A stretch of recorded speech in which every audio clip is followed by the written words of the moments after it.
देश से आए हुए सभी परिवार के भाई बहनों ने आप सबको हार्दिक स्वागत करते हैं, स्वागत करते हैं, अभिनंदन करते हैं। हम सभी विश्वास करते हैं आपकी नेतृत्व में सारी विश्व में ब्रह्मा कुमारी ईश्वरीय विश्वविद्यालय के ज्ञान का प्रसार करने का कार्य भी चल रहा है, परंतु भारत को एक वर्ल्ड लाइट हाउस बनाने का कार्य आपने जो अपने हाथ में लिया वो आप करके ही दिखाएंगे। हम ईश्वरीय विश्वविद्यालय हम आप सबका कार्यक्रम में हम सम्मिलित है। Make in India, new India, great India, wonderful India, divine India, ऐसी डिवाइन इंडिया की बनाने के कार्य आपका साथ में हो रहे हैं। डिजिटल इंडिया के साथ साथ डिविनिटी डिवाइन इंडिया के बनेंगे और साथ साथ में भारत का स्वच्छ भारत, दिव्य भारत, शुद्ध भारत, पवित्र भारत, ऐसी भारत का भूमि को एक नया चेतन पुरुष के रूप में भारत ने दिया है। और श्री नरेंद्र मोदी जी को आदरणीय दादी जानकी जी की तरफ से और समस्त ईश्वरीय परिवार की तरफ से मैं करबद्ध प्रार्थना के साथ हार्दिक स्वागत करता हूँ, अभिनंदन करता हूँ, अभिवादन करता हूँ। हम इतना ही कहेंगे, परमपिता परमात्मा शिव से, प्रजापिता ब्रह्मा बाबा से आपको इस देश को आगे बढ़ाने के हर कार्य में मददगार बनेंगे। आप शतायु बन करके, दिव्य पुरुष बन करके, अवतरित पुरुष बन करके, युग पुरुष बन करके परिवर्तन की प्रक्रिया के कार्य में एक महान नेतृत्व देने वाले श्री नरेंद्र मोदी जी को हम सब पुनः हाथ हिला करके हार्दिक स्वागत करते, अभिवादन करते। मैं अभी आदरणीय दादी जानकी जी से निवेदन करता हूँ, ये लाइट जलावे प्रेस बटन करके, कैमरा वाला लाइट पे तो दिखा दे।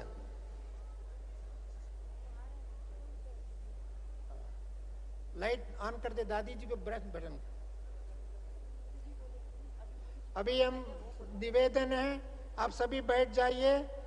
हमारा महानायक, भारत का युग पुरुष, कर्मठ योगी, सारे विश्व में योग को प्रसिद्ध करने वाले रियल राजयोगी है नरेंद्र मोदी जी से हम प्रार्थना करते हैं, हम सबको संबोधित करें, आशीर्वचन दे, प्रेरणा दे और शक्ति दे और विश्व में भारत को विश्व गुरु बनाने के कार्य में हम आपके साथ जोड़ने का आप प्रयास करें। हम इस आपके प्रयास में संलग्न हैं। ओम शांति, नमस्ते। ओम शांति।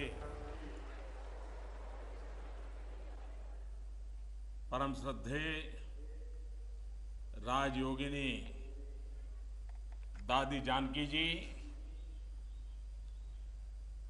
राजयोगिनी दादी हृदय मोहनी जी,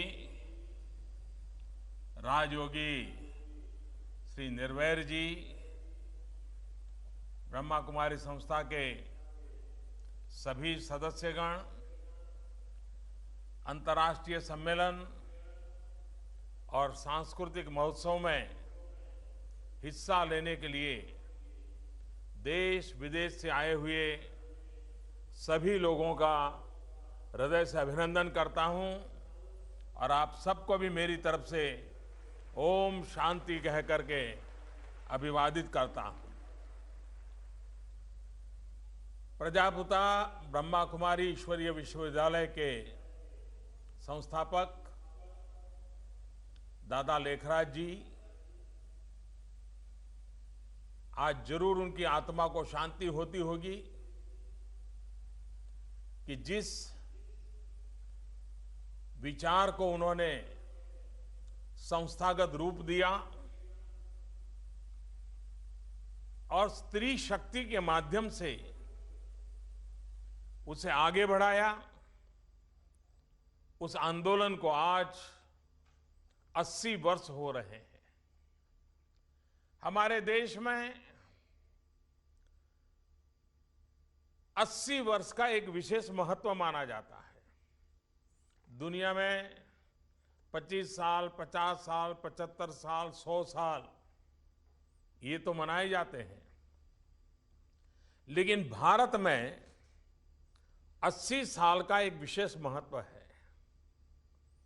और जब किसी व्यक्ति के जीवन में या संस्था के जीवन में 80 साल होते हैं, मतलब कि वो सहस्त्र चंद्र दर्शन का पर्व होता है। 80 साल की यात्रा में व्यक्ति या संस्था ने 1000 बार पूर्ण चंद्र के दर्शन किए होते हैं। आज ब्रह्मा कुमारी विश्वविद्यालय दादा लेखराज जी के प्रयत्नों से प्रारंभ हुआ ब्रह्मा कुमारी आंदोलन उस सहस्त्र चंद्र दर्शन की वेला पर है। तब विश्व की पूरी मानव जात को शीतलता प्रदान करने का उसका प्रयास इस अवसर से नई ऊर्जा पाकर के आगे बढ़ेगा। गत वर्ष दादी जानकी जी ने शताब्दी पूरी की, 100 वर्ष किए, और आज भी एक कर्मयोगी की तरह समय दे करके हम सबको आशीर्वाद दे रही हैं। मैं दादी जी को यहां से प्रणाम करता हूं। 2 दिन के बाद चेटी चंद का पर्व मनाया जाएगा। पूरे हिंदुस्तान में संवत्सर का अवसर होता है। मैं आप सबको नव संवत्सर की, चेटी चांद की भी बहुत बहुत शुभकामनाएं देता हूं। आप लोगों के बीच मुझे कई बार आने का अवसर मिला है। आप सबका मुझ पर अपार स्नेह रहा है।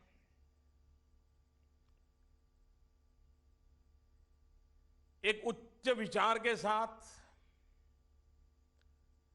संस्था के जीवन में 80 साल कम समय नहीं होता है।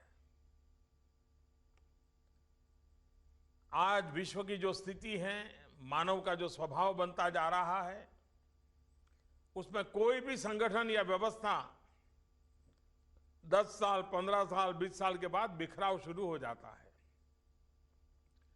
गट बन जाते हैं, ग्रुप बन जाते हैं, एक में से 10 संस्थाएं पैदा हो जाती हैं।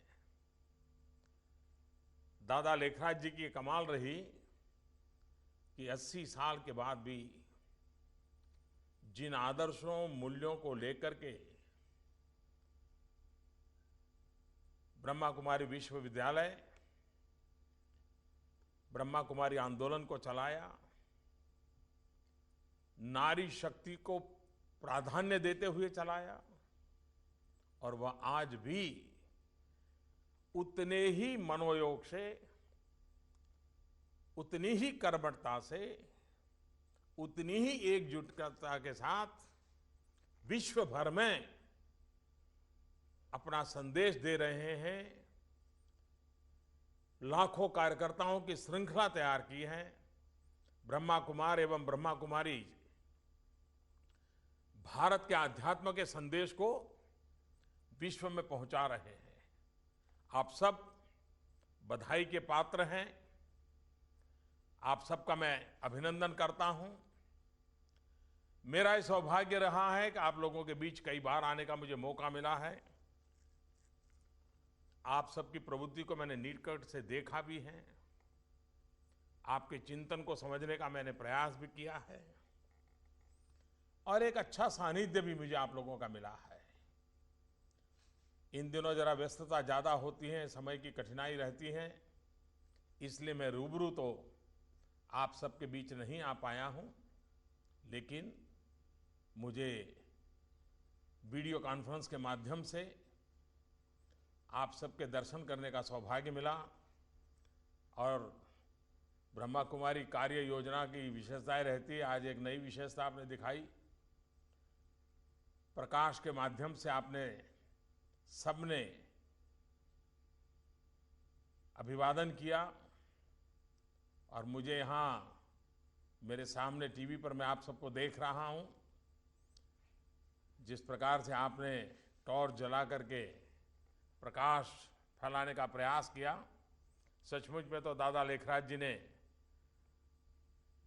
और आज दादी जी के नेतृत्व में हम ज्ञान के प्रकाश को पूरे विश्व भर में फैलाने के प्रयास कर रहे हैं। हम एक ऐसे देश के प्रतिनिधि हैं, ऐसे देश के संतान हैं जो कभी भी अपने विचारों को थोपने में विश्वास नहीं करता है। हम वो लोग हैं जिस बात को मानते हैं कि ज्ञान को न कोई सीमाएं होती हैं, ज्ञान को न कोई समय के बंधन होते हैं, ज्ञान को न पासपोर्ट की जरूरत होती है, ज्ञान को न वीजा की आवश्यकता होती है। ज्ञान ये युगों युगों तक मानव संपदा होती है, वो कालातीत होती है, वो कालबाह्य होती है, वो नित्य नूतन होती है और उस ज्ञान के मार्ग पर ही हम जीवन के सत्य को जान पाते हैं। ब्रह्मा कुमारी के माध्यम से ये जो एक निरंतर प्रयास चला है और भारत की विशेषता रही है, यही देश है जिसने विश्व को डंके की चोट पर कहा है ईश्वर एक है। विविध रूप से लोग उसको जानते हैं।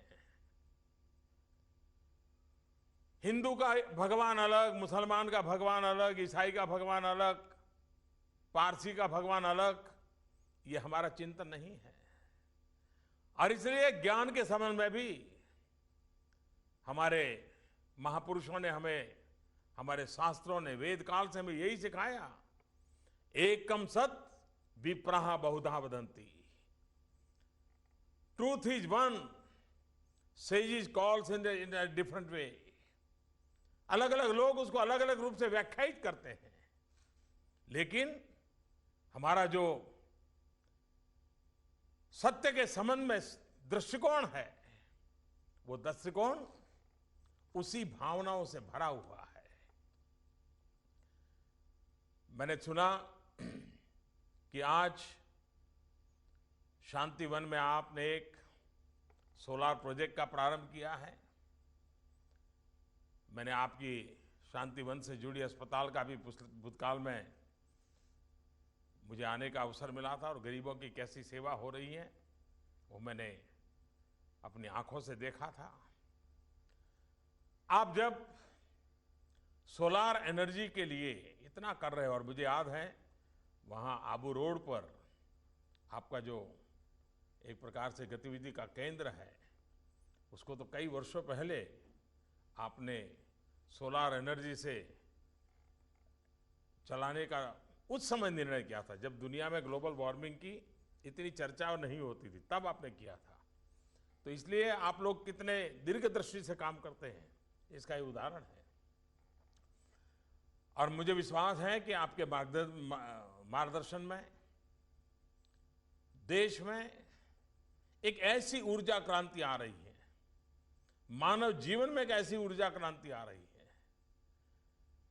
हम साफ देख रहे हैं कि प्रकृति में सौर ऊर्जा का जितना महत्व है, उतना ही व्यक्तित्व में शौर्य ऊर्जा का महत्व है। और जब ओज हो, तेज हो, सामर्थ्य हो, संकल्प हो, तो व्यक्तित्व नई ऊंचाइयों को पार करता है। आज आप 3 मेगावाट सोलार एनर्जी आबू जैसे स्थान पर, ये प्रयास बहुत ही प्रेरक बनेगा, ऐसा मेरा विश्वास है। पड़ोस में गुजरात ने सोलार एनर्जी में एक बहुत बड़ा इनिशिएटिव लिया था। भारत के अंदर सोलार एनर्जी के संबंध में अलग तरीके से सोचने के लिए देश की सभी सरकारों को प्रेरित किया था। गुजरात सरकार का वो प्रयोग बड़ा सफल रहा और आज शांतिवन भी इस सौर ऊर्जा के साथ जुड़ रहा है। ये प्रकृति की रक्षा का काम है। और आपने तो शांतिवन में सोलर प्लांट से एक दिन में 38,000 से ज्यादा लोगों का भोजन बनना संभव होगा। ये अपने आप में प्रकृति की रक्षा के लिए कितना बड़ा आप काम कर रहे हैं। आपके द्वारा solar lantern, home lighting systems, solar cooking boxes, ये भी घर घर पहुंचाने का एक बड़ा आंदोलन चल रहा है। तो एक बहुत बड़ा बदलाव समाज में लाने का प्रयास आपके द्वारा हो रहा है। सिर्फ आध्यात्मिक बातें नहीं, लेकिन प्रकृति के साथ जी करके गरीब से गरीब की व्यक्ति के जीवन में कैसे बदलाव लाया जा सकता है, उसकी दिशा में प्रयास किया है। भारत भी दुनिया जिस संकट से जूझ रही है, ग्लोबल वार्मिंग से, उसमें दुनिया के लिए भारत किस प्रकार से काम आ सकता है। भारत ने संकल्प किया है 2030 तक, यानी आज से 13 साल के भीतर भीतर भारत की जो टोटल ऊर्जा है, रिक्वायरमेंट है, उसमें 40% उसकी पूर्ति non fossil fuel based renewable energy से ही करने का हमारा लक्ष्य है। 2022 भारत की आजादी के 75 साल हो रहे हैं, और जब भारत की आजादी के 75 साल हो रहे हैं, तब 2022 में हम सोलार के क्षेत्र में क्या इनिशिएटिव ले सकते हैं, रिन्यूएबल एनर्जी में क्या इनिशिएटिव ले सकते हैं। भारत ने संकल्प किया है 175 गीगावाट रिन्यूएबल एनर्जी का, बहुत बड़ा लक्ष्य है। सरकार, समाज, संस्थाएं जिस प्रकार से आज आप 3 मेगावाट लेकर के आए हैं, जितना ज्यादा हम उपयोग करेंगे, मानव जात की, प्रकृति की, परमात्मा की बहुत बड़ी सेवा होने वाली है। इस काम में आप भी जुड़े हैं, मैं आपका बहुत बहुत अभिनंदन करता हूं।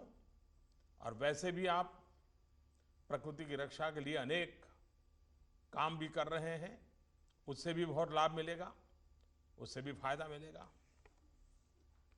उसी प्रकार से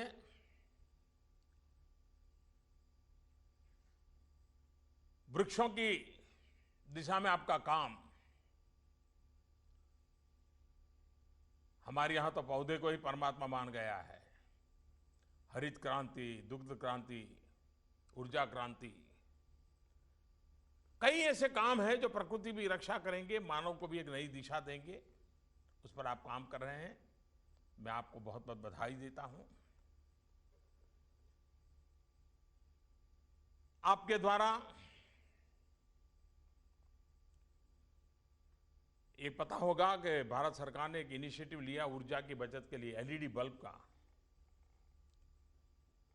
इस एलईडी बल्ब करोड़ों की तादाद में आज करीब करीब 22 करोड़ एलईडी बल्ब नगर पालिकाओं ने, महानगर पालिकाओं ने, लोगों ने अपने घरों में लगाए हैं।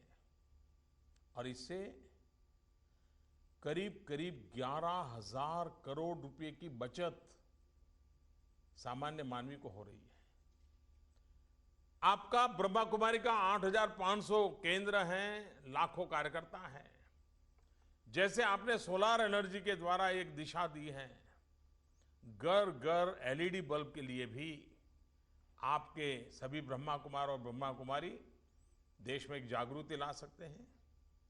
उसके कारण ऊर्जा की बचत होगी, गरीब आदमी के जेब में पैसा बचेगा, सामान्य मानवी के जेब में पैसा बचेगा, म्युनिसिपैलिटी, कॉरपोरेशन के पैसे बचेंगे, उस और काम में ला सकते हैं। और जो एक जमाने में 400-500 रुपए में एलईडी बल्ब बिकता था, आज 50-60-70 रुपए में एलईडी बल्ब मिल रहा है। तो एक बड़ा काम ब्रह्मा कुमारी के द्वारा समाज में जो चल रहा है, उसमें इस काम को भी जोड़ा जा सकता है। आज हम इंपोर्टेड डीजल, पेट्रोल पर डिपेंड करते हैं। अगर हम पवन ऊर्जा, पानी से ऊर्जा, सूर्य शक्ति से ऊर्जा, इस पर अगर हम बल देंगे तो भारत को ये बाहर से पेट्रोलियम के लिए इतने रुपये खर्च करने पड़ रहे हैं, अरबों खरबों रुपये जा रहे हैं, वो बचेंगे जो हिंदुस्तान के गरीब के काम आएंगे। उस दिशा में आपका ये योगदान अपने आप में एक सही दिशा का काम है और इसलिए आप पर अभिनंदन के अधिकारी हैं।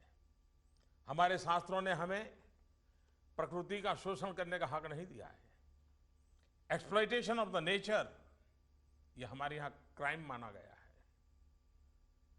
हमें मिल्किंग ऑफ द नेचर, प्रकृति का दोहन करने का ही हक है और उस काम को करने में आपका प्रयास जरूर काम आएगा। ब्रह्मा कुमारी संस्था का मंत्र एक ईश्वर एक विश्व परिवार, ये मूलतः हमारे देश का चिंतन है। वसुधैव कुटुंबकम, शायद दुनिया में इतना विशाल, व्यापक और चिरंतन विचार इसी धरती से पैदा हुआ है। समय समय पर उसके वाक्य रचना अलग होगी, अभिव्यक्ति अलग नहीं होगी और इसलिए भारत विश्व में न्याय, गरिमा, अवसर और समृद्धि के लिए प्रयत्नशील रहता है। भारत के ही प्रयास से आज विश्व में इंटरनेशनल सोलर अलायंस के माध्यम से प्रकृति की रक्षा के लिए एक आंदोलन चल रहा है और दुनिया के देश हमसे जुड़ रहे हैं। आज जब सभी लोग वहां मिल रहे हैं, तब आप 80 साल मना रहे हैं, तब मैं आपसे यह आग्रह करूंगा और आज यहां से जाने से पहले इतना बड़ा समारोह हो रहा है, देश भर के लोग वहां आए हैं, तब आप भी कुछ सोचिए कि 2022 भारत की आजादी के 75 साल हो रहे हैं। देश की आजादी के लिए मरने मिटने वालों ने जो सपने देखे थे, क्या हम सबका जिम्मा नहीं है उन सपनों को पूरा करने के लिए कुछ करें? सामूहिक रूप से करें, संकल्प लेकर के करें, सही दिशा में प्रयास करें और दुनिया की इतनी बड़ी आबादी में अगर उसके जीवन में बदलाव लाते हैं तो विश्व का कल्याण करने का भी एक बहुत बड़ा आधार बन सकता है। आज जब आप इतनी बड़ी तादाद में वहां इकट्ठे हुए हैं, 2022 तक ब्रह्मा कुमारी विश्वविद्यालय के माध्यम से, ब्रह्मा कुमार और ब्रह्मा कुमारियों के माध्यम से, विश्व में फैले हुए ब्रह्मा कुमारी संगठन के माध्यम से, भारत में 8000 से ज्यादा आपकी इकाइयों के माध्यम से 2, 3, 5, 7 जो भी आपको ठीक लगे, आप संकल्प लीजिए। 2022 तक इसको पूरा करके रहेंगे, इसका आप निर्णय कीजिए। देखिए आपका कितना बड़ा योगदान होगा। जो भारत जिस प्रकार से ट्रांसफॉर्म हो रहा है, उसमें आप भी ऊर्जा भर देंगे, ऐसा मुझे विश्वास है।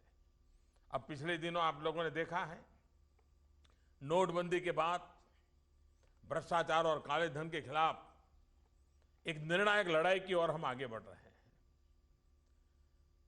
देश को फिर से एक बार काले धन के ओर जाने से बचाने में डिजिटल तकनीक बहुत बड़ा काम कर सकती है। नगद की लेन देन जितनी कम हो, जितना ज्यादा डिजिटल करेंसी का उपयोग हो, हम देश में एक सुचिता वाली व्यवस्था को विकसित कर सकते हैं।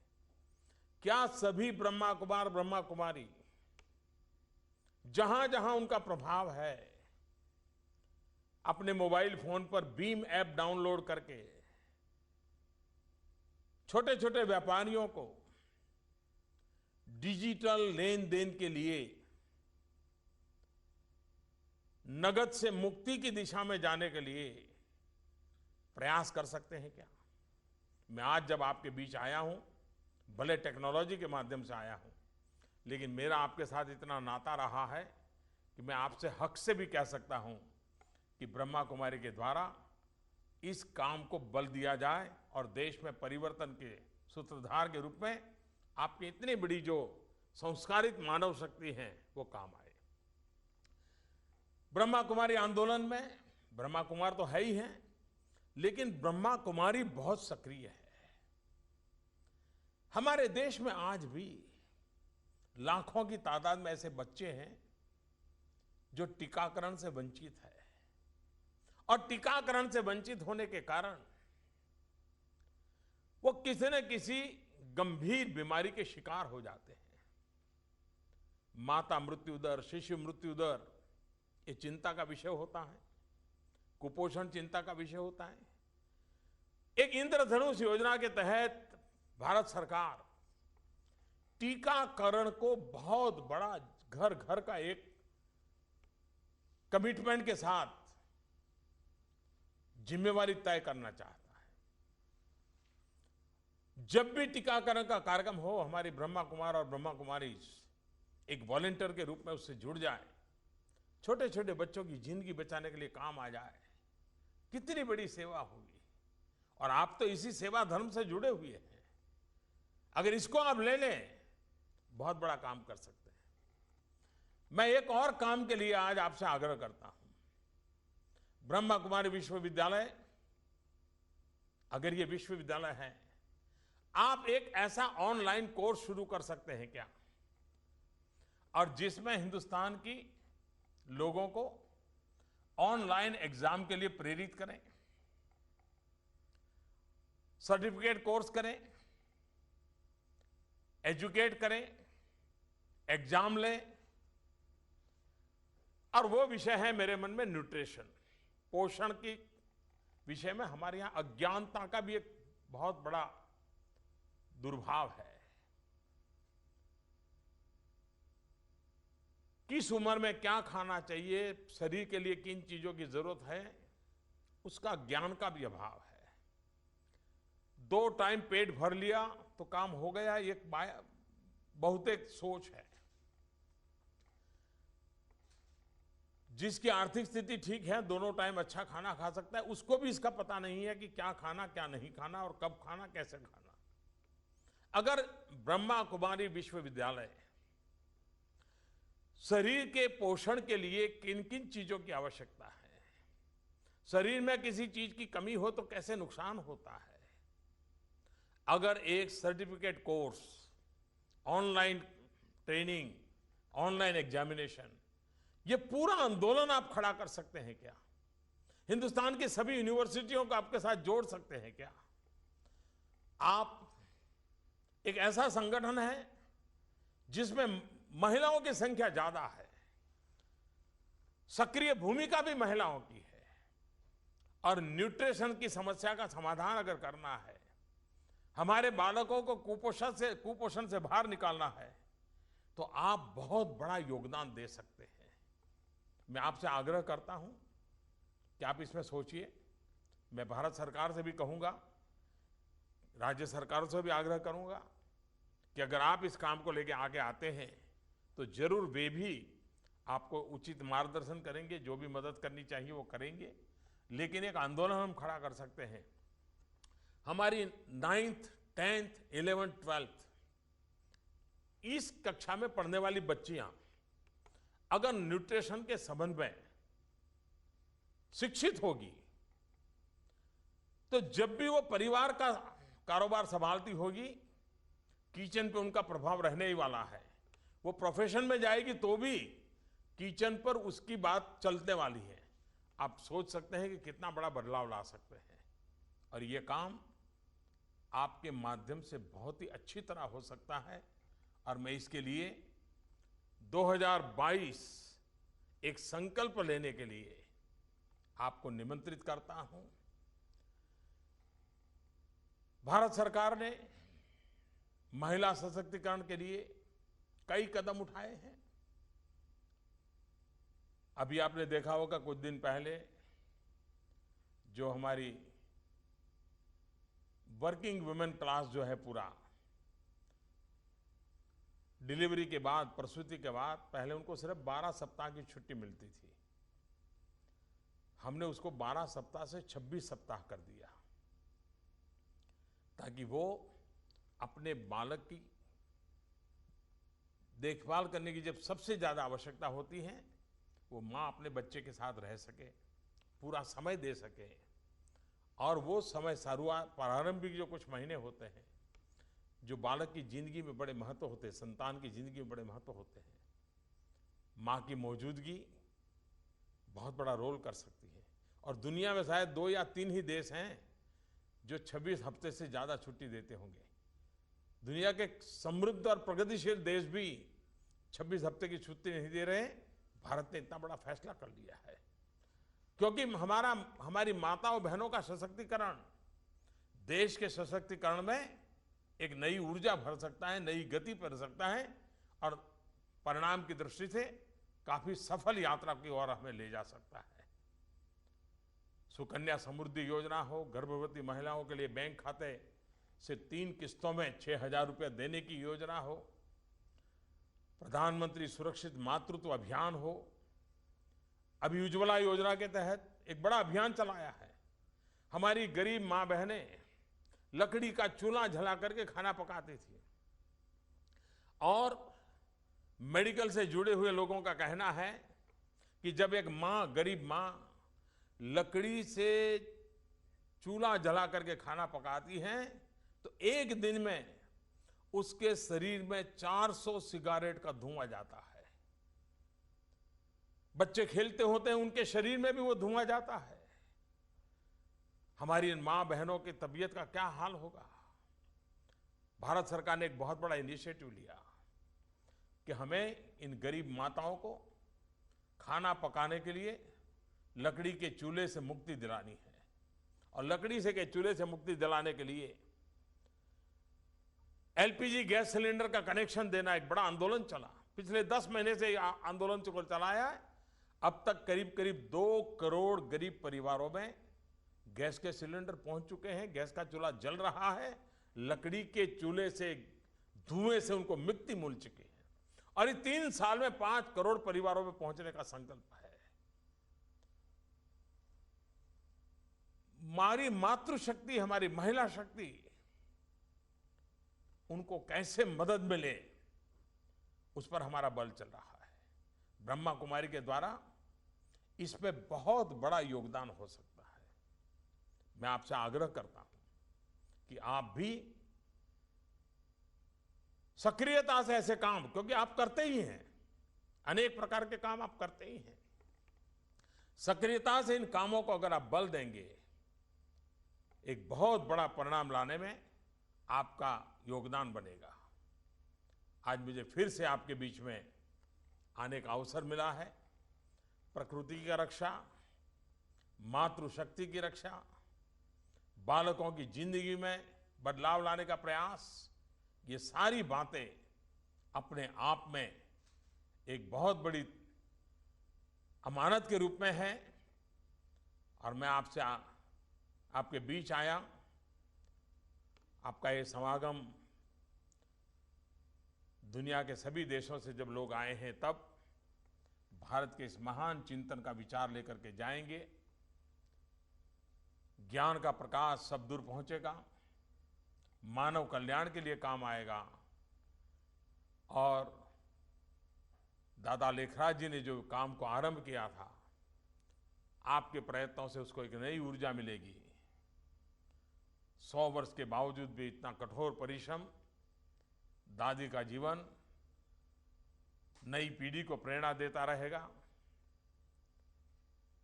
एक नई ऊर्जा के साथ लोगों को काम करने की ताकत मिलती रहेगी। और जब स्वच्छ भारत अभियान में चला रहा था तो दादी जी हमारी एम्बेसडर रही है। दादी जी ने ब्रह्मा कुमारियों के द्वारा स्वच्छता अभियान को बल दिया है। और मुझे विश्वास है कि सफेद वस्त्रों में हमारी जो ब्रह्मा कुमारी हैं, वे स्वच्छता के आंदोलन को बहुत ताकत दे सकते हैं। 2022 तक ऐसे कुछ संकल्प लेकर के चले। 2019 महात्मा गांधी को 150 वर्ष हो रहे हैं। जब गांधी को 150 वर्ष हो रहे हैं तो भारत में स्वच्छता के विषय में जन जन की आदत कैसे उसको बले, ये आंदोलन आदत में कैसे परिवर्तित हो, उसको हमें परिणाम तक ले जाना है। मैं आज आप सबके बीच आया हूं तो मैं आपसे कुछ बातों के लिए आग्रह कर रहा हूं और मुझे विश्वास है कि आप इसको करके दिखाएंगे। आपके पास सामर्थ्य है, संगठन है, संकल्प है, पवित्र कार्य से प्रेरित आप लोग हैं। आपसे परिणाम मिलने की संभावना है। मैं फिर एक बार विश्व भर से आए हुए सभी महानुभावों का हृदय से स्वागत करता हूं और ये ज्ञान का प्रकाश सब दूर फैलाने में आपका भी योगदान मिलता रहे। आप सबके बीच आने का मुझे मौका मिला, मैं आपका बहुत बहुत आभारी हूं। आप सबको मेरी तरफ से ओम शांति, ओम शांति, ओम शांति।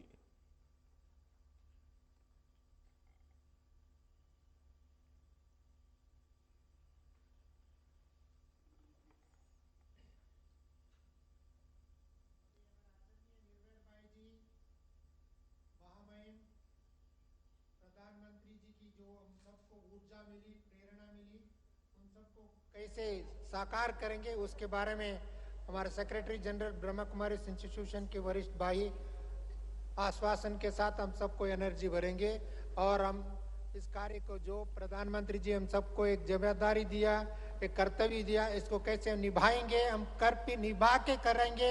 ऐसा जोर से ताली बजा करके वादा ही वीरेंद्र भाई संबोधित करेंगे।